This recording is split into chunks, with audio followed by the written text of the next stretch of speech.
नमस्कार, SBT news में आपका स्वागत है और पेश है इस वक्त राजस्थान और श्रीगंगानगर हनुमानगढ़ जिले की बड़ी खबरें।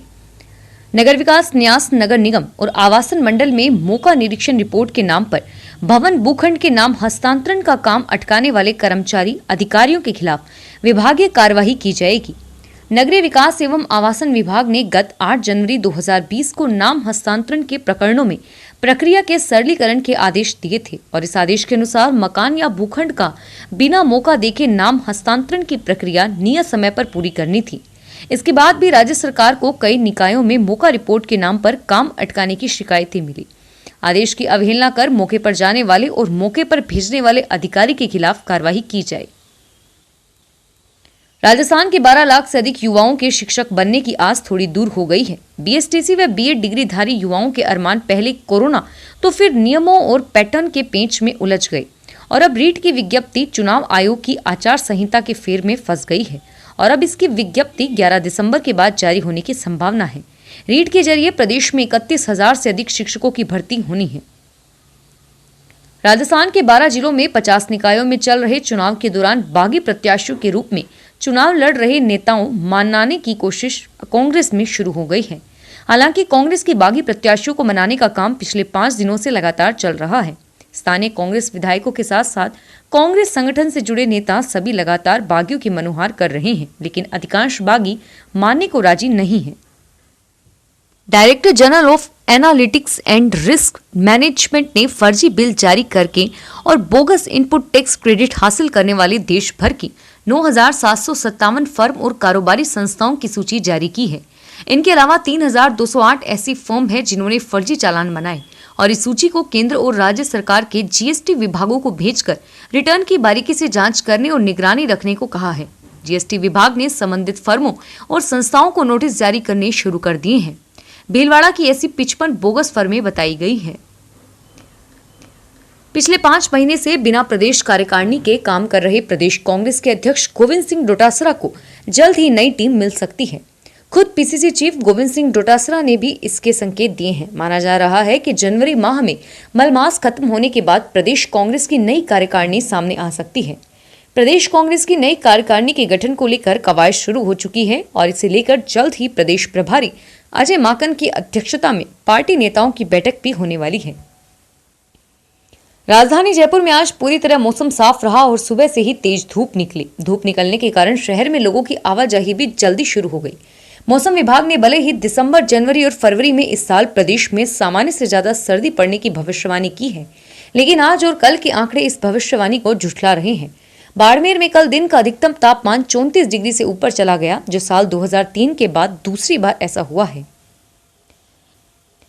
अब तीखी सर्दी का दौर शुरू हो गया है। हल्दी, गाजर का हलवा, दाल हलवे के स्वाद व नजारे इन दिनों नजर आने लगे हैं।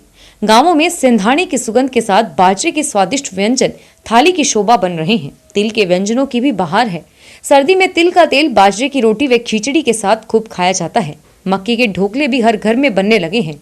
सर्दी बढ़ने के साथ ही गांवों में तिल्ली के तेल की मांग बढ़ गई है।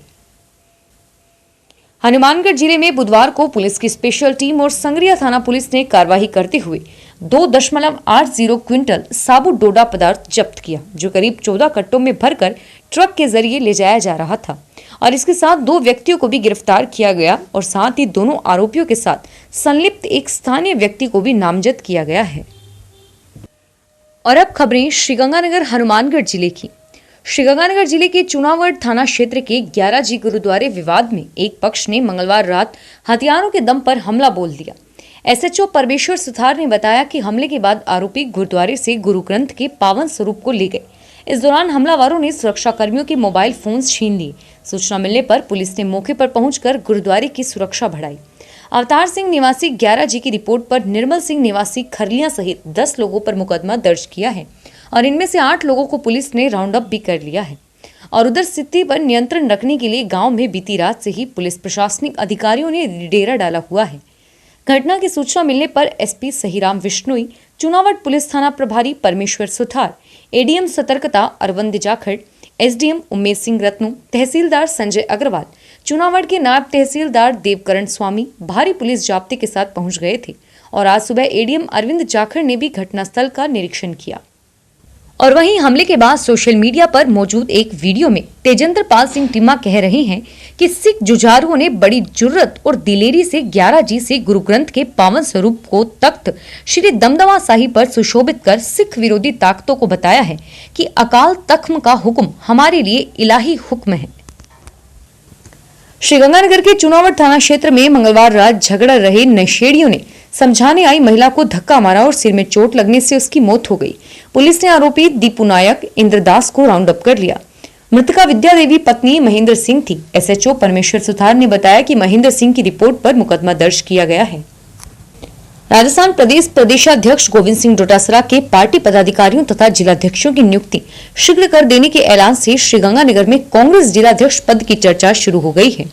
श्रीगंगानगर में जिलाध्यक्ष कौन बनेगा, इस पर अनुमान लगाए जाने लगे हैं। वैसे इस बार दावेदार बहुत कम हैं, क्योंकि डोटासरा के प्रदेशाध्यक्ष बनने के बाद सचिन पायलट गुट में शामिल कांग्रेसियों ने दावेदारी से इनकार कर दिया है। उनका कहना है कि 2 साल पहले राज्य में गहलोत सरकार बनी और इसके बाद मंत्री के रूप में गोविंद सिंह डोटासरा को जिले का प्रभारी बनाया गया, मगर जनता की समस्याएं जस की तस है। विकास होना तो दूर, समस्याओं का समाधान भी नहीं हुआ और ऐसे माहौल में हमने जिलाध्यक्ष बनकर क्या लेना है। रायसेन नगर में नगर पालिका चुनाव के लिए नाम वापसी का दौर गुरुवार दोपहर बाद थमेगा और इस बीच पार्टी प्रत्याशियों के अलावा चुनाव मैदान में डटे रहने का मन बना चुके निर्दलीय उम्मीदवार प्रचार की अनुमति लेने में जुट गए हैं। निर्वाचन शाखा में प्राप्त नई गाइडलाइन के अनुसार प्रत्याशी को वार्ड में एक ई रिक्शा व एक वाहन की अनुमति दी जा रही है और साथ ही चुनाव कार्यालय खोलने को लेकर भी अब प्रत्याशियों को मंजूरी मिल जाएगी। इसके लिए भी निर्वाचन शाखा में आवेदन किया जा रहा है। आवेदनों पर पुलिस थाने की रिपोर्ट के बाद ही चुनाव कार्यालय खोलने की अनुमति दी जाएगी। कोरोना काल में रोडवेज की बस सेवाओं को लॉकडाउन से पहले वाली स्थिति में लाने के प्रयास लगातार किए जा रहे हैं। इस बीच राजस्थान राज्य पथ परिवहन निगम ने अलवर के लिए नई बस सेवा शुरू करने के साथ ही सिरसा और दिल्ली के लिए एक और बस चलाने की तैयारी कर ली है और इसके अलावा शीघ्र ही सागरवाला खाजूवाला ग्रामीण रूट पर एक बस शुरू की जा रही है। निगम के यातायात प्रबंधक रवि कुमार पूनिया ने बताया कि इन बसों के लिए मुख्यालय को प्रस्ताव भिजवाया जा चुका है। उन्होंने बताया कि श्रीगंगानगर डिपो से फिलहाल 84 बसों का संचालन किया जा रहा है। ये बसें प्रतिदिन 37,000 किलोमीटर का सफर तय कर रही हैं। श्रीगंगानगर में कोरोना काल के 8 माह बाद स्पेशल ट्रेन के रूप में शुरू की गई हरिद्वार व दिल्ली इंटरसिटी ट्रेन को यात्रियों का अच्छा रिस्पांस मिल रहा है।